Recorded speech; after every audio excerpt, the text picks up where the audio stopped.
everybody, I'm Chelsea and I want to welcome you back to my kitchen.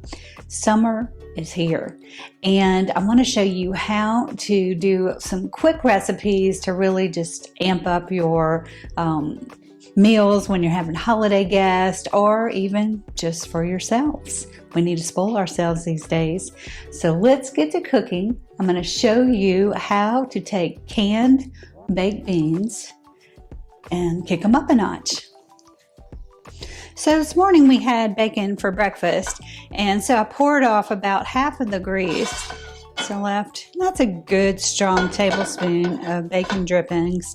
You don't have to have that. You can just use your regular avocado oil, but we're going to cook the onions just until they're translucent. And don't worry about that bacon debris. That's going to give everything some great flavor. So as you can see, the onions are already cooking up pretty quickly. So I'll start adding everything else in. Canned baked beans are good. Especially I use Bush's brand, and they do have, we're going to use the maple and cured bacon recipe.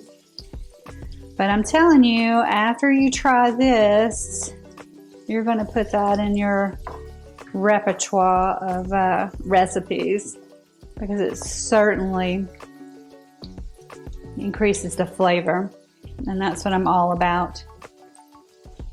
As my husband said, it's kind of like people will think you slaved all day over these baked beans, and you really won't. It takes just a few minutes to put together.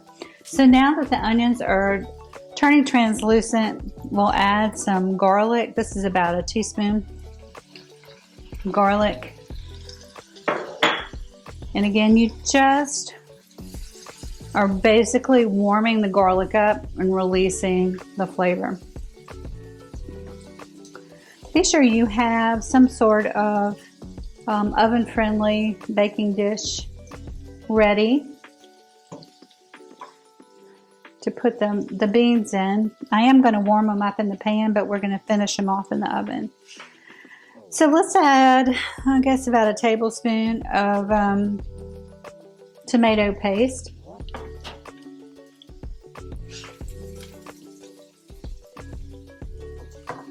And that's just going to give it a nice flavor.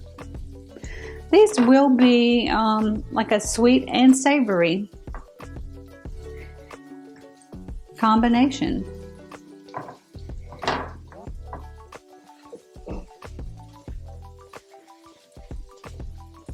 The next thing we're going to do is kind of counterbalance that with the sweetness with some Dijon mustard.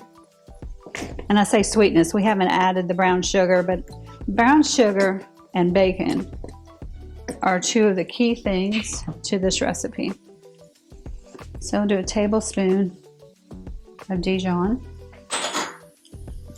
If you don't have Dijon, you can use regular yellow mustard. It's fine. And if you don't have tomato paste, use ketchup. Fine. Okay, so this is looking great. Now I'm going to pour in a can of the beans. And really, I'm just warming them up. This is not, I'm not cooking them per se right now.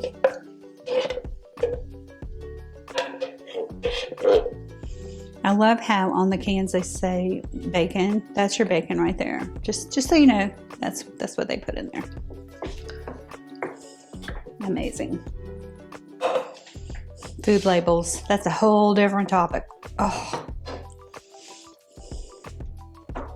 And some of you might be wondering, can you make these from scratch? You can. You can actually start with kidney beans if you want. But I'm about fast and furious right now. It's hot outside and it's hot to be cooking. There we go. Now we'll add the key ingredient. That's 1/2 cup of brown sugar.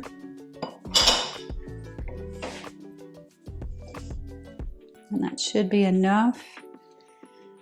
And how do you know if it's enough? When it starts turning that darker brown color, when the brown kind of overtakes the redness, that's how I know, yeah, got enough.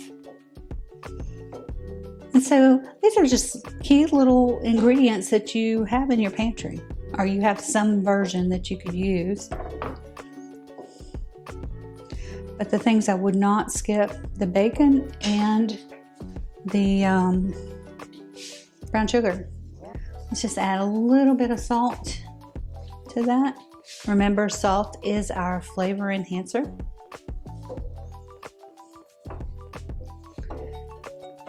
And I'm going to turn this off, and I'm going to transfer the beans into this pot. Okay, I'm going to transfer the beans into my baking dish.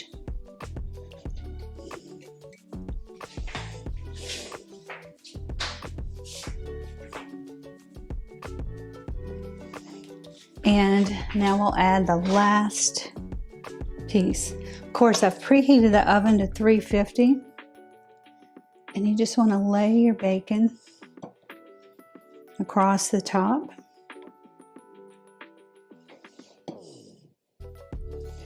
And this is just perfect for holiday barbecues. You're getting together with your neighbors or something. They'll be digging in this dish. All right, so that's going to go in the oven. I'm preheated to 350. I'm going to start at about 30 minutes and see if the bacon's done. You really want the bacon to be cooked, so I'm just going to monitor it, and I'll let you know how long it took when I show you the finished product. The baked beans are done, and I'm going to show them to you in just a second. But one of the things that I wanted to do is start adding in some tips, because I feel like I watch YouTube videos to learn things. So I'm going to show you some things that'll make your cooking experience a little bit easier. So if we can pan down to my cutting board, it slides all over. So if you will take a piece of shelf liner, it's that kind of rubbery stuff, and put it down on your counter space, and then put your board on there, it doesn't move. And that makes it so much safer when you're actually chopping on here. So here are the beautiful baked beans. They smell delicious. That's exactly how you want them to look. I actually let them cook for an hour at 350 because I wanted to make sure that that bacon was totally done. But here you go. You can take your spoon. I'll grab one and show you. And before you serve it, you can actually just dive down in there, and if you just want to stir the bacon in, that's fine too. But this is what they look like. And they're piping hot, delicious. So there you go. Quick, easy how to amp up your baked beans for your next holiday gathering. And I really appreciate you guys cooking with me. Thank you so much. I am going to add in tips every weekend, so we will see you next Saturday and Sunday with some more delicious food.